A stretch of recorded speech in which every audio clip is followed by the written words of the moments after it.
एक भव्य सभा सजी हुई है जहां चारों ओर राजाओं और विद्वानों की पंक्तियां बैठी हैं।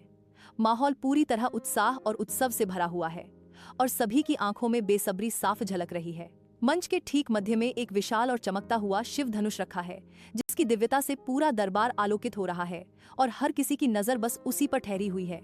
सभी की निगाहें उस विशाल शिव धनुष पर टिकी हैं, जैसे पूरा दरबार अपनी सांसें रोककर बस उसी पल का इंतजार कर रहा हो। दरबार में तनाव सा छा गया है।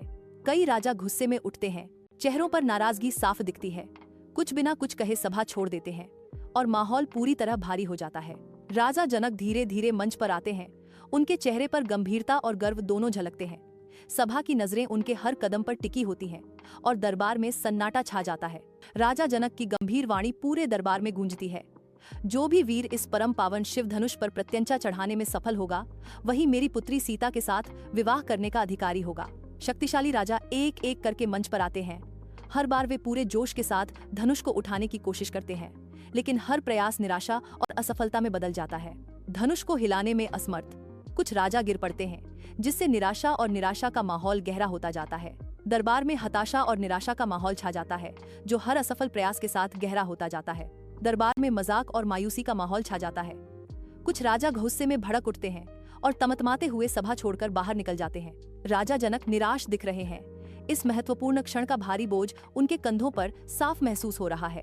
राजा जनक दरबार में बैठे हैं, उनके चेहरे पर निराशा है। राजा जनक गंभीर स्वर में कहते हैं, क्या अब यह पृथ्वी वीरों से खाली हो चुकी है, जो कोई भी इस शिव धनुष को नहीं तोड़ पा रहा। सीता पर्दे के पीछे से उदास होकर सभा को देख रही हैं।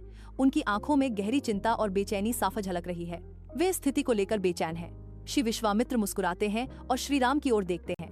विश्वामित्र कहते हैं, अब समय तुम्हारा है।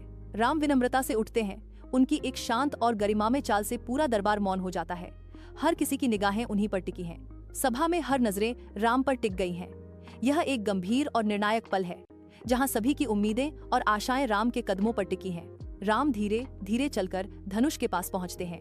मंच पर पहुंचते ही वे शिव धनुष को प्रणाम करते हैं। यह एक भावपूर्ण क्षण है, जब पूरे दरबार में एक गहरा सन्नाटा छा जाता है और हर दिल राम के साहस और धर्म की ताकत को महसूस करता है। राम दोनों हाथों से धनुष को उठाते हैं। सभी दर्शक चकित होकर देखते हैं। दर्शकों में से कई लोग हैरानी और विस्मय से खड़े हो जाते हैं। यह दृश्य सचमुच अद्भुत और प्रेरणादायक है, जो हर किसी के दिल को छू जाता है। राम पूरी शांति और आत्मविश्वास के साथ धनुष पर प्रत्यंचा चढ़ाते हैं, जैसे यह उनका स्वाभाविक कर्म हो। जैसे ही बल लगता है, धनुष बीच से टूट जाता है। खुशी की लहर दरबार में दौड़ जाती है। देवता आसमान से फूल बरसाते हैं और चारों तरफ जश्न का माहौल छा जाता है। दरबार में खुशी की लहर दौड़ जाती है।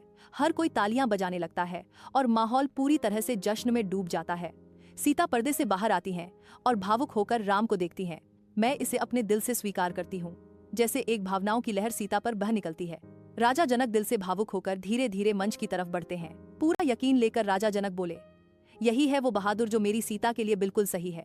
राम विनम्रता से सिर झुकाते हैं। लक्ष्मण पीछे खड़े मुस्कुरा रहे हैं। सभा में उल्लास का माहौल छा जाता है।